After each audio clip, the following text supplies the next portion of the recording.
కూడా సమాజంలో చిన్నప్పుడు ఎన్నో సమస్యలు ఎదుర్కొన్నాడు. అనుభవమైనటువంటి చంద్రబాబు నాయుడు గారితో కూర్చొని ఈ కొత్త సమాజాన్ని, ఒక నూతన సమాజాన్ని, మెరుగైన సమాజాన్ని నిర్మించడానికి ఆయన కృషి చేస్తారని చెప్పేసి నేను భావిస్తాను. విల్సన్ గారు కంక్లూజన్ ఇవ్వండి. విల్సన్ గారు, సో ప్రభు ఏవైతే భవనాలు ఉన్నాయో 26 జిల్లాల్లో వైసీపీ నిర్మిస్తున్న భవనాలని, ఆ భవనాలు ఏం చేస్తే బాగుంటుందంట? ఆయా జిల్లాల్లో వైసీపీ అక్రమంగా కట్టిన భవనాలు అవకాశం ఉంటే రాటిఫై చేసి వాటిని ప్రజా అవసరాల కోసం ఉపయోగించండి. ప్రభుత్వం స్వాధీనం చేసుకోమన్నాడు, తప్పులేదు. ఎంఆర్ఓ కార్యాలయాలు, ఆర్టీఓ లేకపోతే హాస్టల్ పెట్టండి, సంక్షేమ హాస్టల్ గా మార్చండి.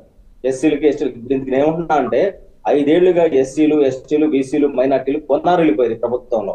వాళ్ళకి డెడికేట్ చేయండి. చంద్రబాబు నాయుడు గారిని ఏమంటున్నానంటే అమరావతి మాత్రమే కాదు, ఈ బడుగు వర్గాల వికాసం కోసం మళ్ళీ మీకు ఓట్లు వేశారు కాబట్టి ఇప్పుడు ఇంకా మిగిలిపోయిన బడుగు వర్గాలు ఏంటంటే మా గురించి ఆలోచిస్తూ, ఇప్పుడు నా ఎస్సీలు అని చెప్పిన జగన్మోహన్ రెడ్డి గారు ఎమోషనల్ గురయ్యి సగం ఇప్పుడు 39% ఓటు బ్యాంకులో ఎస్సీలు బీసీలు మైనార్టీ ఉండొచ్చు, కానీ అసలు వాళ్ళకే ఆయన అన్యాయం చేసేది అనేది నేను ఒక బడుగు వర్గాల ప్రతినిధిగా చెప్తున్నా.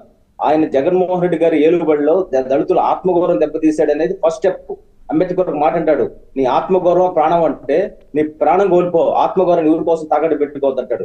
డాక్టర్ సుధాకర్ నుంచి డాక్టర్ కిరణ్ దగ్గర నుంచి శిరోమణి వరప్రసాద్ వరకు మా ఆత్మగౌరవం దెబ్బతింది, సుబ్రహ్మణ్యాన్ని చంపేసి డోర్ డెలివరీ చేశారు. కాబట్టి దళితుల ఆత్మగౌరవం దెబ్బతిన్నది. కాబట్టి దళితుల సంక్షేమ ప్రభుత్వం మారితే ఇక ఈయన 39% 3% పడిపోతుంది, డౌట్ లేదు.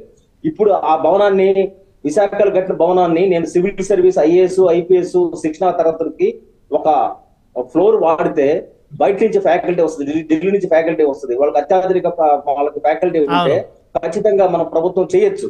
తద్వారా ఏమవుతుందంటే రాబోయే రోజుల్లో ఆంధ్రప్రదేశ్ నుంచి చాలా ఎక్కువ మంది క్వాలిటీ ఐఏఎస్ ఆఫీసర్లు వస్తారు. ఇక్కడలాగా మన ఐఏఎస్ అని కాకుండా ప్రభుత్వం అట్లాంటి ఐఏఎస్, ఎందుకంటే వాళ్ళకప్పుడు మాకు పేద ప్రజల డబ్బులతో చదివేవన్న సృహ ఒకటి ఉంటది. ఇప్పుడు ఎంతో మంది కే రోజు దగ్గర నుంచి చనిపోయిన సుబ్రహ్మణ్యం దగ్గర నుంచి ఎంతో మంది హాస్టల్ చదువుకుని వెళ్ళిన వాళ్ళకి ఒక కమిట్మెంట్ తో పనిచేశారు. కాకి మాధవరావు వీళ్ళందరూ, సుజాతరావు వీళ్ళందరూ. ఇప్పుడున్న ఐఏఎస్లు ఏం చేస్తున్నారు, వాళ్ళు డబ్బులు కక్కుర్తుపడికి శ్రీలక్ష్మి దగ్గర నుంచి రజిత్ భార్గవ్ వీళ్ళంతా చెత్త చాదారం చాలా మంది వచ్చారు కదా. వీళ్ళందరూ ఏంటంటే ఎక్కడి దగ్గర పోయి ఢిల్లీలో కోచింగ్ తీసుకోవడం, అక్కడ డబ్బులు ఖర్చు పెట్టుకోవడం, తద్వారా ఏదో మాకు ఐఏఎస్ పోస్ట్ వచ్చిందని చెప్పి పెత్తనం చెలాయించడం. అలా కాదు, పేద ప్రజల్లోంచి ఒక ఐఏఎస్ అధికారి వస్తే వాడికి కొంచెం సామాజిక స్పృహ ఉంటది. అందుకని ముఖ్యమంత్రి గారు అడిగారు, మన జర్నలిస్టులు అడిగారు ఏం చేయాలో చెప్పండి అడిగారు. నేనేమంటున్నానంటే ఒక బీజేపీ కార్యకర్తగానే కాకుండా ఒక దళిత ఇంటలెక్చువల్ గాను ఆ సొసైటీ వచ్చిన వ్యక్తిగా నేను చెప్పేది ఏంటంటే సంక్షేమ రంగంలో దాన్ని వాడండి, బిల్డింగ్స్ ని. ఈ ప్రభుత్వం ఇప్పుడు ఎందుకంటే పవన్ కళ్యాణ్ గారు ఆయన అన్నారు ఎప్పుడు కొన్ని వర్గాల ప్రయోజనమే కాదు, ఖచ్చితంగా బడుగు వర్గాల ప్రయోజనం కావాలని. కాబట్టి ఆయన స్పష్టంగా వీకర్ సెక్షన్ పట్ల ఒక కమిట్మెంట్, డెడికేషన్ ఉంది. మా పార్టీ అధ్యక్షులు పురంధేశ్వరి చనిపోయిన వాళ్ళు యుద్ధపులు చనిపోయిన కంటే మద్యం దాకా చనిపోయినారు, బడుగు వర్గాలు చనిపోతున్నారు, లివర్ సిరోసిస్ దాని వ్యాధి చనిపోతున్నారు. స్పష్టంగా బీజేపీ నాయకురాలు కాదు, ఎన్టీఆర్ గారికి ఏ స్పిరిట్ ఉందో ఆ స్పిరిట్ అని చెప్పారు.